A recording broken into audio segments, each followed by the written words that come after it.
Hello po mga Kalingap, welcome back po sa aking YouTube channel, Kalingap Dan. So ngayon po ay meron po tayo bagong nahanap na matutulungan natin, panibagong buhay po at kwento ang ating malalaman po ngayon. Kaya samahan niyo po ako sa ating scouting, kasama natin si Kuya Jomar at si Kuya Nel. Dala tayong konting grocery po at alamin natin kung ano pa po yung mga pwede nating maibigay ng tulong sa sa bago po nating malalaman na istorya ng kanyang buhay ngayon. Tara po. Yan, kasama po natin si Jomar. Hello po. At si Kuya Nel. Hello po. Shoutout po. So, scouting tayo. K-Boys on scouting naman. Ito po mga Kalingap, napakaganda po ng lugar dito. Ito ang kanilang bahay or kubo. At ito. Hello po, Nay. O, Nay. Lagay niyo ito, Nay. Hawakan niyo po. Pwede dito sa damit? Opo. Sige, Nay. Okay. So, Nay, anong pangalan niyo po? Gina. Gina. Ilan taon na po kayo, Ma'am Gina? 42. 42. Gagamas po kayo? Oo. Yan po ang trabaho niyo? Medyo. So, ano pong niyo, Nay? Pinagkakaabalahan dito sa lugar niyo? Na minsan nakikigamas baga. Gamas, ano pa po? Yun, nakikiarawan baga sa dyan sa Pinyasan. Puro pang bundok ang trabaho niyo? Tagal na po kayo dito nakatira? Hindi pa naman gaano. Sa inyo po ito, Nay, itong lugar na to? Hindi po, nakikituloy lang. Nakikituloy na kayo dito. Ganda ng lugar na dito, Nay, no? Malawak. Itong kubo, Nay, bahay niyo po? Hindi po. Dyan Dito po kayo tumutuloy? Oo, dito lang po kami kituloy. Sa madam po yan. Kay Madam? May-ari ng... Ito po, siya po may-ari? Siya po may-ari ng kubo. So pinatira niya kayo dito? Bait po pala ng ng boss niyo. Po, hi ka naman po. Pwede ko po ma-interview yung yung tao niyo po. So, sige, Nay. At Ma'am Gina, pwede tayong maupo muna tayo saglit. Para mas makausap kita. Pumayag naman si Madam. So, dito ay nakatira. Tuloy kayo. Ilan po kayo dito natutulog, Ate Gina? Dalawa lang. Dalawa? Sino pong kasama niyo dito? Yung aking darling husband. Husband? Oo. Oh. Tagal na po kayo? Di pa 1 month pa lang. 1 month? Pero may anak ka po? Ako meron sa una. Sa una? Ano na po nangyari sa una niyong asawa po? Patay na. Namatay na po. Gano'n na po katagal? 2 years. 2 years ago na. Ilan po anak niyo? 6. 6. So, dito po natutulog yung mga anak niyo? Hindi po, may bahay naman po ako. May sarili kang bahay. Saan po? Nasa may San Pascual. San Pascual. Saan po yun papunta? Sa Basod. Malayo na po dito? Malay pa po. So, yung mga anak mo, silang 6, nandun lahat? Opo. Ba't hindi niyo po kasama? May naman po, nag-aaral kasi. So, lahat sila doon po nag-aaral? So, nandito kayo para high school po... tsaka elementary. May high school ka na. Ilan taon na ba yung pinakamatanda? 16. Yung bunso? 6 years old. 6 years old? Sino ba nagbabantay doon? Wala po, pag pumasok sila sa school, pinaghahanda na muna sila ni ate ng pagkain. Tapos, so si ate nag-aasikaso? Galing naman. Nagluluto niya. Nagluluto po siya doon? Oo, si ate nagluluto ng pagkain. Tapos, bago sila papasok sa school, ng baon. Pababaonin yung mga kapatid. Tapos, huli na si ate papasok sa school. Siya na pinakahuli. So inaasikaso niya muna lahat? Oo. Wala ko ibang nun, kasama po na kapatid nyo or tita? Wala po? Wala po. Sila lang talaga sa bahay. Sila lang. Safe naman po ba? Na sila lang po nandun sa bahay? Malayo po dito yun. Yung bahay ko, hindi pa siya maayos. Pero konkreto naman siya. Pero wala pa ng kaayusan kasi sementado lang? Simentado lang siya. Pero hindi po Pero tapos? hindi tapos kasi namatay ng asawa ko. Yung mga kapitbahay nyo doon, mga kakilala nyo naman po? Halos karamihan kamag-anak din. So okay lang naman na sila lang nandun. Mm-mm. Sino nagbabantay po? Naglalaba? Si ate. Si ate rin. Grabe, sipag naman po ng anak niyo. Nag-aaral pa po yun, no? Oo. Grabe, Ano sa sasabay na. grade 10. So kayo, nandito po kayo sa lugar na to dahil dito po kayo nagtatrabaho. Bakit ang layo po nung nahanap ng trabaho? Kasi dito nagtatrabaho yung ano. Yung bago niyo pong kinakasama asawa. ngayon. Ano niyo po ba nakilala yun? Paano niyo po Dito nakilala? din, dito din. Paano po kayo napunta dito sa lugar na to? Halos karamihan kamag-anak ko dito. Okay. Dito sila. So gaano ka na po katagal nag-stay dito sa Dito sa anong lugar po to? Kamagong. Mangkamagong. Dati, nung buhay pa asawa ko, tumira kami dito ng 2 taon. Okay. May 2 pa lang anak ko. Tapos, nung mag-aaral na, uwi kami dun sa Pascual. Doon na kami tumira ulit. Tapos, pupunta din ako dito kasi nandito yung mga pitsanin ko. Dito nakatira. Minsan dadalaw-dalaw din ako. Anong pinagkakabuhay niyo dito simula dati pa po? Siya naman yung bagong, ano ko naman ay nagtulong kila madam dyan sa Pinyasan. Yan ang trabaho niya. Ano po ginagawa niya doon? Nagagamas. Minsan nagtatanim dyan sa Pinyasan. Okay. Nagraragpas. Yun ang trabaho niya. Nasaan po siya ngayon yung bago niyo po asawa? Nandun sa sa Pinyasan. Sa trabaho din. Nagtatrabaho. So dito po kayo pinatirahan ni ng may-ari. Bakit po wala kayong tinutuluyan dito sa Wala pa. Wala pa kami sariling bahay. So dito niya kayo pinatira. Bakit daw po dito kayo pinatira? Buti pinayagan kayo na Mabait naman po si madam eh.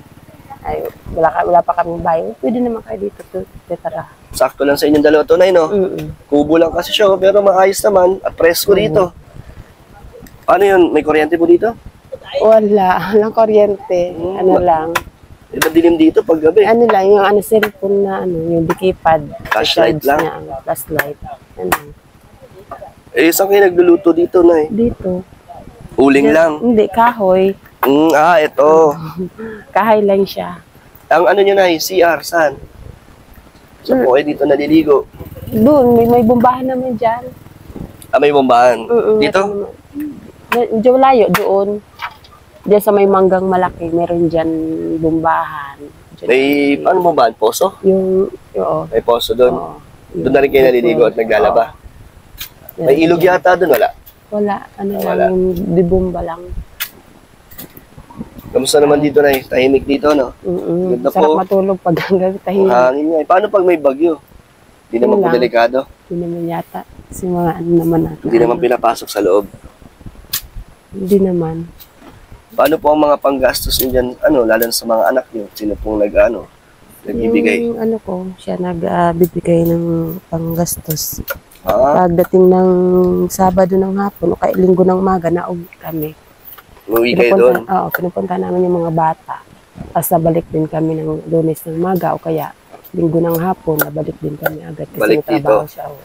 Wala po bang trabaho doon sa lugar niyo? Wala po mahanap? Mga pag-uling kasi nandun eh. Mag-uuling? Uling, tapos kupra. Kay kukupra ka, tutulong. Ilang mahanap buhay dun. Mas okay dito? Mas okay po ang pinagkukulan nyo ng panggastos dito. Nabibigyan nyo naman po ng mga allowance, mga pangkain ng inyong anak doon. Nabibigyan naman niya. Siya lahat nagbibigay. Buti okay po sa kanya. Na 6 po ang anak niyo, natanggap na kayo. Ayaw niya naman ako pagtrabahuin. So anong ginagawa niya po dito? Anong abalahan niyo dito pag mag-isa lang kayo? Natulong naman ako sa kanya. So ngayon, pag katulad kanina, nagagamas-gamas ka. Gagamas. Buti okay dun sa bago niyo pong asawa ngayon na siyang lahat nagpo-provide sa pangangailangan ng Okay naman po sa kanya. Wala po ba siyang anak din? Wala. Wala. Mabait naman kasi siya eh. Mabuti naman po. Wala naman siyang anak. So Ma'am Gina, ano po ba ang tinapos niyo sa pag-aaral? Ano lang po, elementary lang po. Elementary? Pati po kayo nakapag-aral? Nahirap din kasi ang magulang. Mahirap din ang buhay niyo nung kabataan mo. Oo. Ilan po kayo magkakapatid? 12. Kamusta na po yung mga kapatid niyo? Buhay pa po yung magulang niyo? Nanay na lang po ang meron. Nandun din po sa San Pascual. Nandito po sa Oliva. Diyan siya nakatira sa kapatid ko. Kapatid nyo. Lahat ng kapatid mo nandito po? Magkakasama kayo? Ano lang, bali ano lang kami dito. Apat na lang kami dito. Pero ano, Nasa po iba? Iba't ibang lugar? iba't ibang lugar po. Meron sa Maynila, meron sa Sur. Iba't Yung iba ibang... patay na. namatay na po iba. 3 na ang patay. May mga pamilya na rin po sila. Meron ng kanya-kanyang pamilya. Kumusta naman po ang buhay nila? Medyo okay naman. Nakakahingi po kayo ng tulong? Hindi. Kasi may mga pamilya na rin sila. Kanya-kanyang ano na rin sila.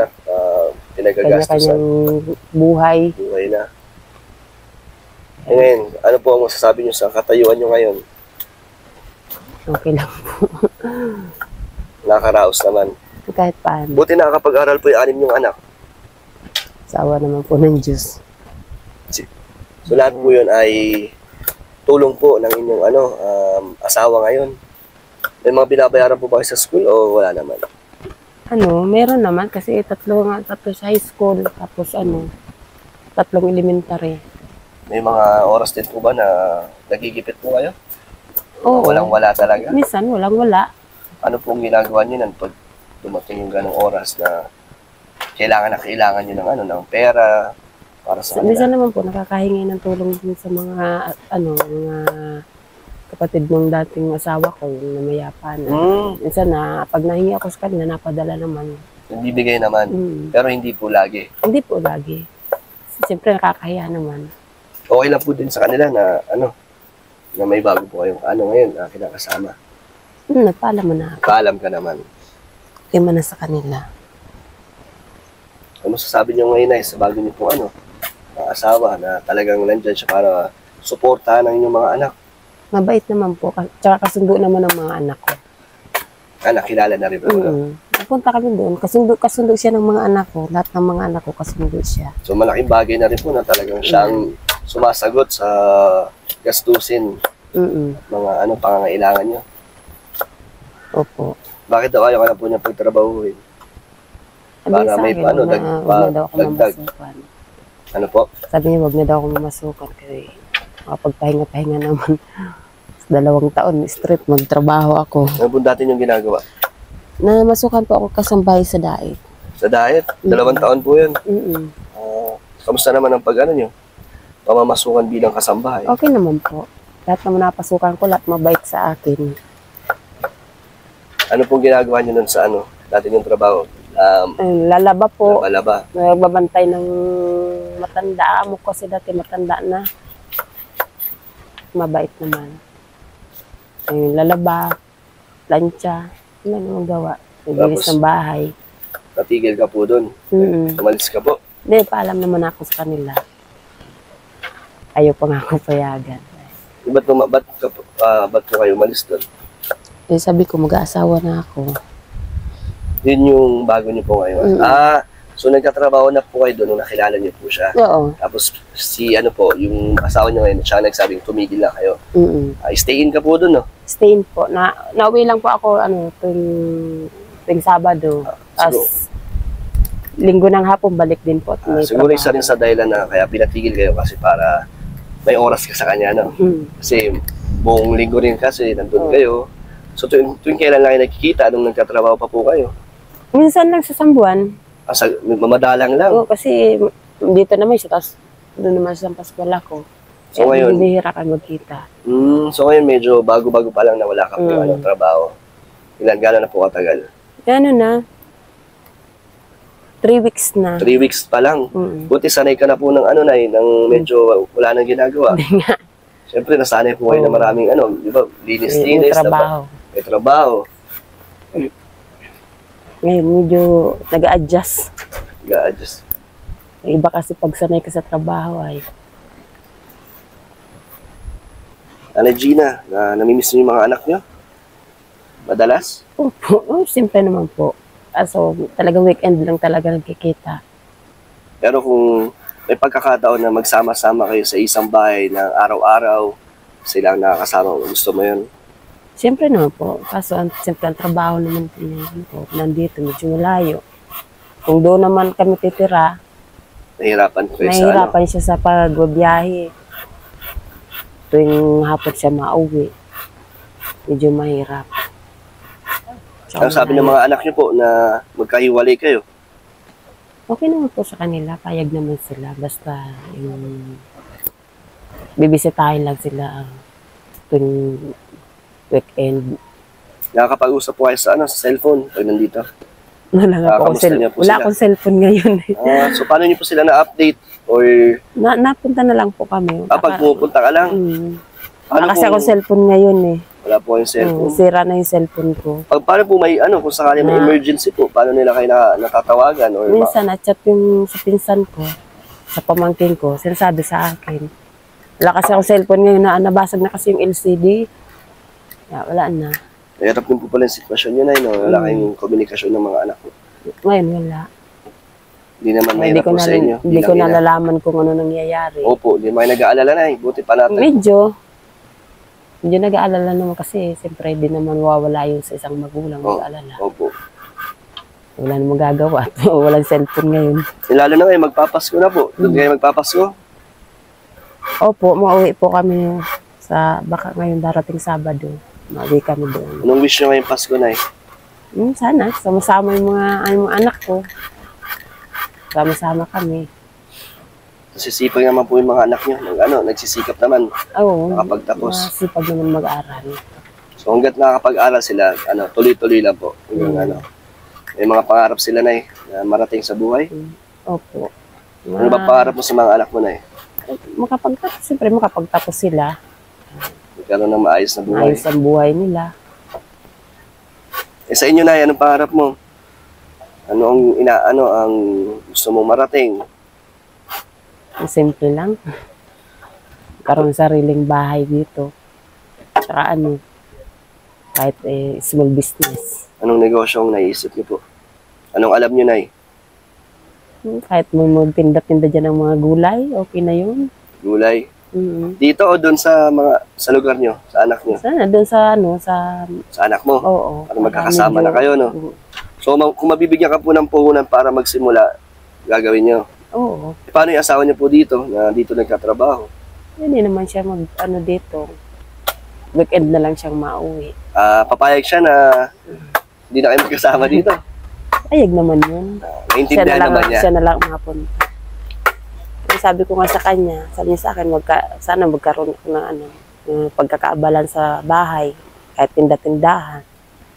Sabi ko, bakit kung may puhunan, di makakapag-negosyo. Magkano po ba ang puhunan para sa paggugulay? Hindi ko alam kung magkano ngayon eh. Mahal baga kasi ang mga gulay ngayon. Tingin nyo na magkano kailangan nyo simula? Hindi ko pa kasi mahal baga ang gulay, kaya hindi ko pa matansya kung magkano. Mga isda? Pwede yun. Yung isda o kaya, depende kasi. Pero tingin mo ang... Isda o kaya tinda-tindahan sa bahay. Yung mga yung araw-araw na may mabebenta, no? Mabilis mabenta po. Oo. Kumain na kayo dito, Nay? May pagkain pa kayo dito? Merong kanin. Sipag ni ng amo nyo. Di pa rin kumakain. Ngayong araw, di pa?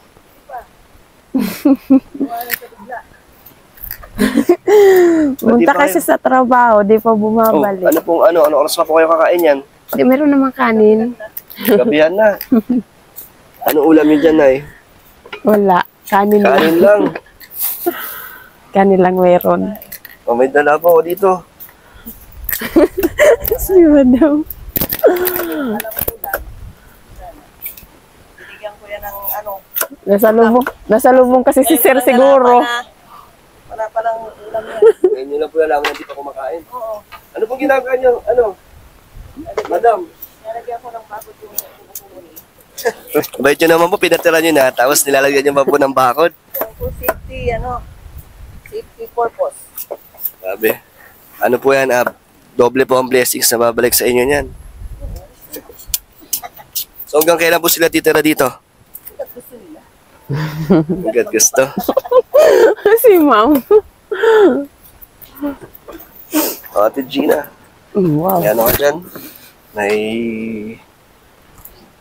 Pambukas, ito. Pwede po yan. Dalaon mo yan. Buksan natin.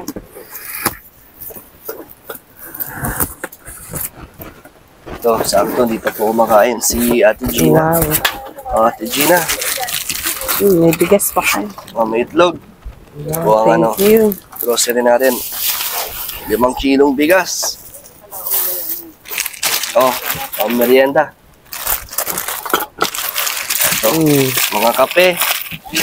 At noodles. Ito, dami na po tayong dilatan dala dito para sa kanila. Sapat na po yan, Ate Gina. Opo, Itong dala thank you ko po. po. Malaking tulong na po yan. Salamat po. Matutuwa po si ano niyan, si Mr. Magugulat yun na ano. Okay lang sa kanya na ano po, na vlog kita, okay lang naman. Wala na. Masaya po kayo? Salamat po.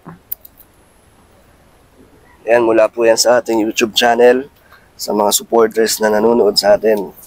Ano po gusto nyo sabihin na Ate Gina? Salamat po sa mga nagbigay nito. Ang dami.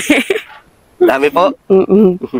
Thank you. Ilang araw na rin po yan na ano, pwede nyo pong ano, makonsumo. Thank you. May blessing. And dito lang po makikita na ang amo po ang gumagawa ng bakod. Wala pala. Empleyado. Napakabait Boss pala po. ito, ma'am. Maging boss neto ni Madam. Inuutusan pa. Ano sabi mo, Ate Gina? Kulang pa ng... Isang kahoy sa gitna. Oh, mali daw po kayo, ano, Madam. Wala daw, ano, kahoy sa gitna. Gano'n na po kayo katagal nagtatrabaho sa, ano, sa kanya, Ate Gina? Matagal na po. Ngayon lang. Pero yung asawa niya po, matagal na po sa inyo. Oo, mga magto 2 years na. Kaya, ano, magaan din po ang loob nyo kay Ate Gina. Oo, kasi ano, Parang close naman po kayo, no?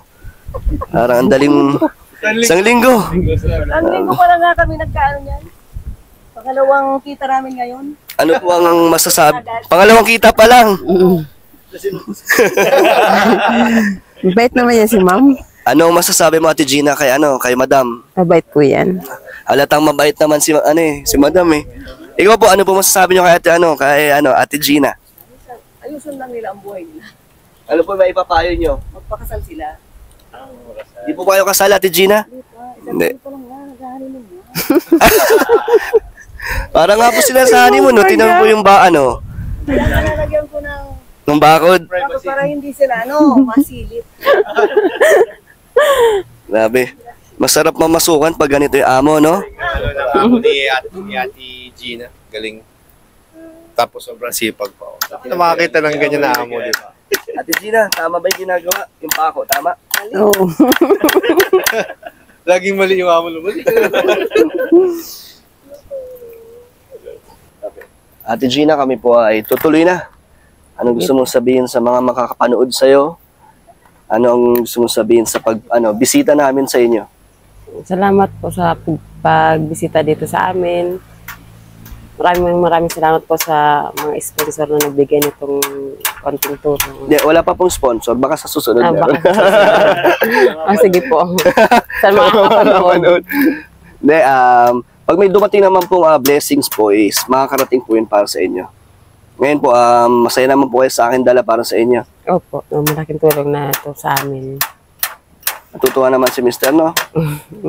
Sana sa susunod po na pagbalik ko ay makilala ko po ang inyong kinakasama para ma-interview po natin siya. Dahil nakakabilib po ang kanyang bagong kinakasama na talagang yung 6 niya pong anak, sinalo lahat po ng responsibilidad, no? Para bigyan or gampanan. Kaya ito, Ate Gina, pandagdag lang sa inyo. Thank you po.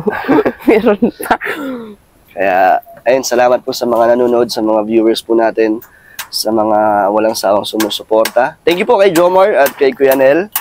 Pagsama sa ating scouting. At sa mga gusto pong magpaabot ng tulong, message kayo sa aking Facebook page, Kalingap Dan. Ayun, paalam ka na po, Ate Gina. Hindi po, salamat po. Bye-bye. At syempre, kay Madam, salamat po. So, Madam, kung sakaling balikan ko po ulit sila, okay na naman po. Okay lang. Buti nga yun, may tulong ka. Para Bakit po ang bait-bait niyo po sa kanila na binigyan niyo ng sariling tirahan, Normal sa amin yung mag-asawa. na tumutulong? Oo. Masaya naman po kayo na may nag-abot sa kanila ng tulong. Blessing na rin yun. Kasi kanina, nandyan lang siya sa loob. Pinuntahan ko siya dito. Di lumabas siya. Kaya nakita niyo ako dyan. Opo, nakita ko nga po sumilip kayo. Ibig sabihin, ano yun, talagang para sa kanya yun. Ah, Yes. Diba? Ano po masasabi niyo, Nay? Ano po maipapaya niyo para kay Ate Gina at sa kanyang kinakasama ngayon? Ayusin nila ang buhay nila. Maayos naman po sila. Magpakasal sila. Pakasal. Para legal na po ang pagsasama. Pero bilang amo po ng or tao niyo po sila, mababait naman po sila. Maasahan at mapagkakatiwalaan naman po. Ayun. So, thank you po, Nay. Madam, bye-bye po.